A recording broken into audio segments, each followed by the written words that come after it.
or anything that maybe you think that any of these gentlemen can answer, that would be great. So we'll go with maybe 5 questions. Let's see. I see Michael Baker. Michael Baker has his hand up. Hang on. All right, Mike, what's your question? What if you have a fire extinguisher? He asked about a fire extinguisher. A fire extinguisher is just like a smoke detector. It prevents fire, okay? It's not something for kids to play with. You even have them in school. You're not supposed to touch them. They're for adults, okay? But your mom and dad should go ahead and have a fire extinguisher. It covers different types of fires, just like ABC. That way you can put out, fires from grease or put out paper fires. But that's a very good question. Your mom and dad should have them maybe downstairs, in the garage, things like that. Because if they can go ahead and give it a squirt and put the fire out, that's wonderful. But you know what? If that fire is too big, most of those extinguishers won't really work. That's when you're going to call us anyway. We want you to call us anyway, okay? You can make sure the fire's out. All right. Good question, Michael Baker. I saw Anthony. Anthony with his hand. What's your question, Anthony? What if you're riding your scooter and you don't have a helmet? Scooters and helmets. Okay. Good question, Anthony. That's a very good question. A lot of you guys might not just have bicycles, you might have motor scooters, you might have ATVs, and we're here to tell you that those helmets will save your life. You get thrown off of that motorcycle or bike, and you land on your head, you don't have a helmet, you're probably dead, okay? But in this case here, you wear that helmet. We are believers of the helmet. We want you to be believers of the helmet too. Okay? If you break your arm or something like that, that won't be a big deal. But if you break your head, so to speak, then it's bad. It's really bad. Okay, good question. All right, good question. Let me find a girl. I thought Amber Chu. I thought I saw you in your hand up. Hang on. Amber Chu, what's your question? If there's a fire and when you open your window but your screen is still closed and you can't get it open, what do you do then? Okay, that's a good question too. A person your size, you might want to be able to, if you're able to pick up something and just push it, those things will push out pretty easy. Now the bigger kids, they can probably just, they can probably push it out with their hand. Alright? It's not like you can pick up you're so small you can't pick up a chair and throw it out the window. But you can with those, if you can, you just yell at the screen up there, wave your hands, and we'll come get you. Alright? All right. Good questions. I'm super excited. These are actually really good questions. All right. I'm going to come back here with some of the older kids. Isaiah, do you still have a question? I saw your hand up. Chelsea Sims, what's your question? What if your window's unopenable? What if you can't open your window? Okay, that's a very good question because what you're doing is you're kind of telling on your parent right now. Your mom and dad's responsibility is to make sure those windows open for your safety. Okay? A lot of parents, and I'm not blaming them, it's just that a lot of parents do this, they'll paint the outside of their house, and you go ahead and put paint on your windows, it sticks. And it's like glue, and you can't hardly open or slide the window open. They need to go ahead and make sure they do that right, and make sure that window works for you guys. And it's going to work for us. Because I guarantee you, if it doesn't work for us, we're going to take an axe and we're going to break it out. You know what I'm saying? So if it's not operable, that means if it doesn't work, you need to sit down to mom and dad and say, hey, listen, my window can't open. How do you expect me to get out? Make your mom and dad accountable for making sure that you can get out. All right? You guys should, there's such a thing called Operation Eat It. It's exit drills in the home. And that means you practice.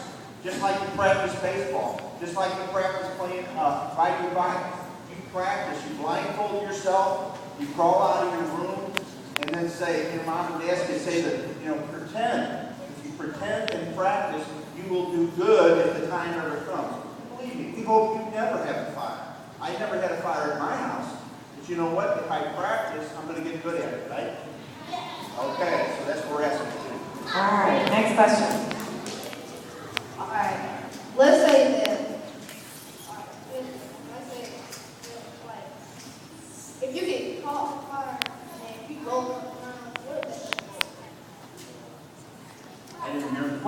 catch on fire and you roll on the ground and that doesn't work. Okay. Well, when you roll, you're actually tamping out the fire as you roll. You're smothering the fire. Okay? It's just like they have something called a fire blanket.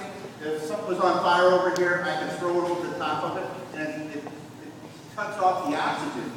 Okay? Fire needs oxygen, so if you go ahead and cut off the air supply, and that's what you're doing by rolling.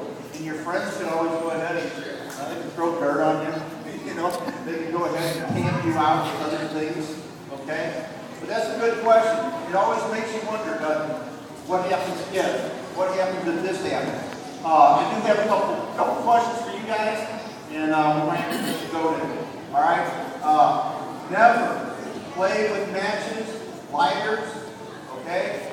If your best friend or your brother or sister's playing with this stuff, you are allowed to be a tattletale. That is a good time to be a tattletale. You tell on that person because you might be saving their life. They're going back behind the shed and lighting cigarettes or lighting up stuff. Next thing you know, it catches on fire, and it catches them on fire and they die. You see what you can prevent by going ahead and telling a big person? You got to tell on those people. Do we play with knives? No. Do we play with guns? No. What if we see our best friend doing these kind of things? We tell on them. You have to tell on them. Okay. All right. Well, go ahead and put your hands down, boys and girls. I think I said 5, and I did 5. I double checked with Miss Andrew. All right. Looking.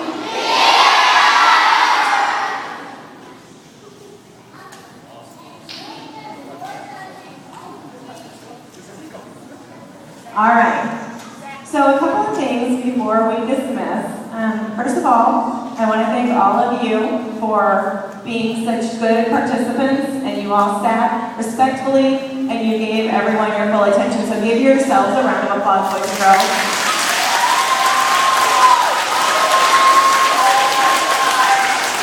All right, good job. And I also want to once again draw attention to, I know that we recognize Jacob Hansen, but also his mother is here. And so I want to just say thank you to her, because I know that him wearing a helmet and her insisting on him wearing a helmet was very important. So I wanted to recognize Jacob's mother and thank her as well.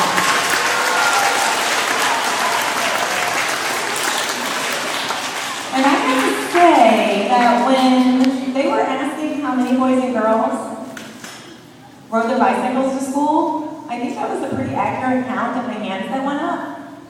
But I think we need to rethink the helmets being worn.